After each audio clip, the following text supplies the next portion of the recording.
அண்மை செய்தி வந்திருக்கிறது. மீனவர்கள் கைது செய்யப்பட்டதை கண்டித்து அந்த சாலை மறியல் நடைபெற்றுக் கொண்டிருக்கும் காட்சிகள் இவை. ராமேஸ்வரம் பாம்பன் பகுதியில் 11 பேர் கைது செய்யப்பட்டதை கண்டித்து பாம்பனில் மீனவர்களின் உறவினர்கள் சாலை மறியலில் ஈடுபட்டு வரும் காட்சிகள் இவை. மீனவர்களை விடுவிக்க நடவடிக்கை எடுக்க வேண்டும் என்று கோரி மீனவர்களின் உறவினர்கள் சாலை மறியலில் ஈடுபட்டு வருகின்றனர். போராட்டம் நடத்தும் மீனவர்களுடன் மீன்வளத்துறை அதிகாரிகளும் காவல்துறையினரும் தொடர்ந்து பேச்சுவார்த்தை நடத்தி வருகின்றனர். அண்மை செய்தி ஒன்று வந்திருக்கிறது. மீனவர்களின் கைதை கண்டித்து ராமேஸ்வரம் பாம்பன் பகுதியில் கைது செய்யப்பட்ட மீனவர்களின் உறவினர்கள் கைக்குழந்தையுடன் இந்த சாலை மறியலில் பங்கேற்றிருக்கும் காட்சிகள் இவை.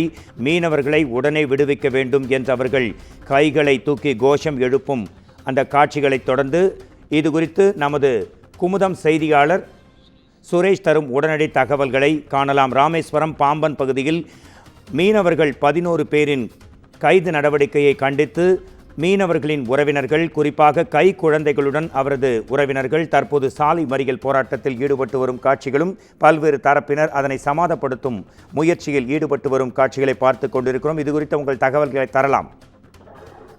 நிச்சயம் மோகன்ராஜ், ராமேஸ்வரம் துறைமுகத்திலிருந்து இன்று அதிகாலை மீன்பிடிக்க சென்ற 2 படகுகளையும் அதில் இருந்த 11 மீனவர்களையும் எல்லை தாண்டி மீன்பிடித்ததாக ஒரு குற்றச்சாட்டை வைத்து இலங்கை கடற்படையினர் கைது செய்து நிலையில் தற்பொழுது 11 பேரின் குடும்பத்தினர் பாம்பன் பகுதியில் ராமேஸ்வரம் மதுரை நெடுஞ்சாலை துறைமுக ரோட்டில் பஸ் மறியலில் ஈடுபட்டு வருகின்றனர். தற்போது அப்பகுதியில் ஒரு பதட்டமான சூழ்நிலை காணப்படுகிறது. இதுவரை சிறு குழந்தைகளுடன் தற்பொழுது அமர்ந்து போராட்டங்களை நடத்தி வருகின்றனர். இதனால் அப்பகுதியில் போக்குவரத்து நெரிசல் மிகவும் பாதிக்கப்பட்டுள்ளது. இதைத் தொடர்ந்து மீன்வளத்துறை அதிகாரிகளும் காவல்துறை அதிகாரிகளும் தற்போது மீனவர்கள் மத்தியில் பேச்சுவார்த்தை நடத்தி வருகின்றனர். மோகன்ராஜ் அவர்களே,